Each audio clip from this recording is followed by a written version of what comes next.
All India Matua মহাসংঘের সমাবেশের ডাক আগামী 28শে ডিসেম্বর। মমতা ঠাকুরের নেতৃত্বে সমাবেশ। বনগাঁ লোকসভা কেন্দ্রের প্রাক্তন তৃণমূল সাংসদ মমতা ঠাকুরের নেতৃত্বে অল ইন্ডিয়া মতুয়া মহাসংঘের সমাবেশে 50,000 মতুয়া ভক্তরা থাকবেন। ধর্মতলাতে সমাবেশের আয়োজন আগামী 28শে ডিসেম্বর। মমতা ঠাকুরের নেতৃত্বে এই সমাবেশের আয়োজন।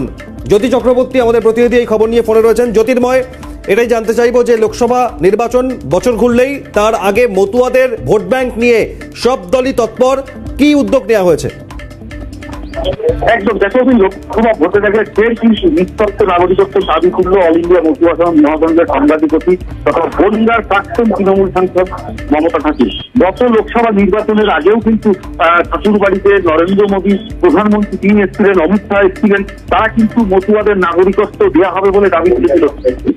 সেই আবার ফের লোকসভা ভোটের আগে মমতা ঠাকুর কিন্তু এবার শনিবার দুপুরে ঠাকুর বাড়িতে একটি সাংবাদিক সম্মেলন করলেন। তিনি বললেন 28শে ডিসেম্বর রাজপুর রোডে একটা বড় জমায়েত করা হবে, সেখানে প্রায় 50,000 মতুয়া তারা ডঙ্কা নিশান ইত্যাদি উপস্থিত থাকবেন। মমতা ঠাকুর যে বক্তব্য যেটা বলছেন যে যারা জন্মসূত্রে এই ভারতবর্ষ বা অবিভক্ত ভারতে জন্মেছেন তারা সকলেই এদেশের নাগরিক, অর্থাৎ সমস্ত মতুয়া উদ্বাস্তুরাই কিন্তু এখানে নাগরিক, তাদের নতুন করে কেন শর্ত চাপানো হচ্ছে। পাশাপাশি আমরা বলবো যে এই মমতা ঠাকুর কিন্তু গত লোকসভা নির্বাচনের আগেও একই কথা বলেছিল। তৃণমূল প্রাক্তন সাংসদ তিনি, তৃণমূলও কিন্তু একই পথে মমতা ব্যানার্জিও বলছেন, সেই পথে হেঁটেই কিন্তু লোকসভা ভোটের আগে নতুন করে আবার সেই নাগরিকত্ব ইস্যু আনলো। পাশাপাশি কিন্তু বিজেপির পক্ষ থেকে সুব্রত ঠাকুর অর্থাৎ সব ঠাকুর বাড়ির ছেলে, তিনি কিন্তু সরাসরি মমতা ঠাকুরকে বিরোধিতা করছেন। তিনি বলছেন যে বাংলাদেশ, আফগানিস্তান, পাকিস্তান থেকে যে সমস্ত সংখ্যালঘু মানুষ এসেছেন তারা যে ধর্মীয় করণে নির্যাতিত হয়েছেন। একেবারে ধন্যবাদ জ্যোতির্ময়। আমি শোনাবো একবার গাইঘাটা বিধানসভা কেন্দ্রের বিজেপি বিধায়ক সুব্রত ঠাকুর, তিনি কি বলছেন দেখুন।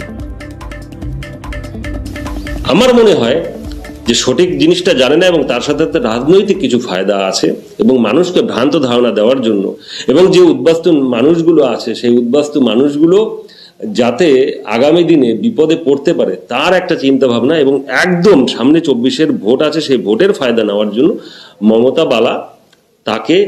মমতা ব্যানার্জি এবং যে কোম্পানি আছে তৃণমূল নামক টোটালটা ইউজ করছে, যে মতুয়াদের মধ্যে এজিটেশন করে একটা দেখানো যে আমরা এর বিপক্ষে। মমতা ঠাকুর তিনি কি বলছেন দেখুন। 2003 সালে যে কালা কানুন তৈরি করেছিল বিজেপি গভর্নমেন্ট, যে জন্মসূত্রে নাগরিক হওয়া যাবে না, মা বাবার যৌথ তাদের লাগবে এবং অনুপ্রবেশকারী, এটাকে নিয়ে সারা ভারতবর্ষে কেউ এটাকে নিয়ে আন্দোলন করেনি। আন্দোলন করেছিল প্রথম অল ইন্ডিয়া মত মহাসংঘ, কপিল কৃষ্ণ ঠাকুর সংঘাধিপতি তার নেতৃত্বে এবং বড়মার নেতৃত্বে। 2004 সালে ঠাকুরবাড়িতে অন্বেষণ বসে এবং পরবর্তীকালে বৃহত্তর আকারে কয়েক লক্ষ লোক নিয়ে ধর্মতলায় 2010 সালের 28শে ডিসেম্বর সেটাকে ডাক দিয়ে আইনের বিরুদ্ধে লড়াই করেছিল। আমরা